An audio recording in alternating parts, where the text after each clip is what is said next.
From CBS News Election Headquarters in Manchester, New Hampshire, this is the CBS Evening News with Walter Cronkite and Dan Rather in New York.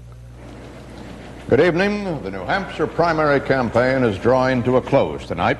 On the eve of the voting, the Republican candidates were involved in an acrimonious squabble called the debate. And the two leading Democrats tried to associate themselves with the event that caught more attention here in New Hampshire over the weekend than any political event, the U.S. hockey team's Olympic gold medal victory. In Nashua, Senator Kennedy likened himself to that team, saying they were the underdogs and they pulled it out, and we're going to do the same tomorrow. President Carter, who hasn't set a campaign foot in New Hampshire, one-upped Kennedy. He had all of the American Olympic team participants to the White House. Leslie Stahl reports. It was hard to remember a time when the entire country was so united in its excitement and happiness over anything. It was evident in New York this morning when the American team left Lake Placid on Air Force planes. And it was evident in Washington when the planes touched down at Andrews Air Force Base. And it was evident on the lawn of the White House. The medal winners lined up for a handshake with the President and Mrs. Carter. Ladies and gentlemen, Mr. Eric Heiden. The man who won 5 gold medals for the U.S. got, to say the least, an enthusiastic presidential greeting. Next up the stairs was the hockey team that beat the world. As the silver and bronze medalists followed up the staircase and as the Marine Band played patriotic songs, the ceremony took on the flavor of a hero's welcome. It almost seemed that the president was awarding the medals to men and women who were coming home from fighting a war. Mr. Carter said this was one of his proudest moments. These are wonderful young Americans, and they have thrilled our nation, and we're all deeply grateful for your tremendous achievements.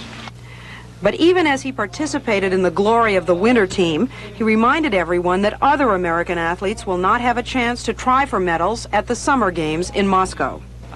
I intend to meet soon with a representative group of our summer athletes to talk to them about an alternative world-class competition for them this summer that does not harm Olympic principles and will not harm future Olympic Games. Some of the winter athletes disagree with the president's boycott policy and apparently signed a petition to that effect. I guess what they finally ended up doing was just having a piece of paper that most of the athletes signed that's saying, just expressing our opinions. What was the opinion? Well, they just, I guess the winter athletes in general just don't feel that a boycott is the right thing. It's a sad thing that it's something like that could happen, but if our country decides that that's the thing to do, then it is the thing to do. The athletes said they did not think they were being used by the president to help in his political campaign, but no one disputed that the timing of today's White House event was fortuitous.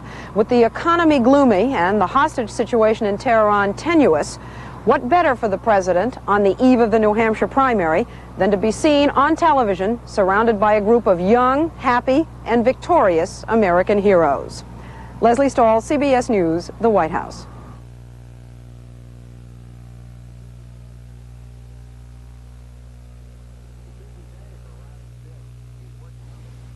It's a busy day for Ronnie Sims. He's working for Mrs. Gibbs. Oh, no! Trash bag busted. Well, when you're in business for yourself, you need the right tools. Glad?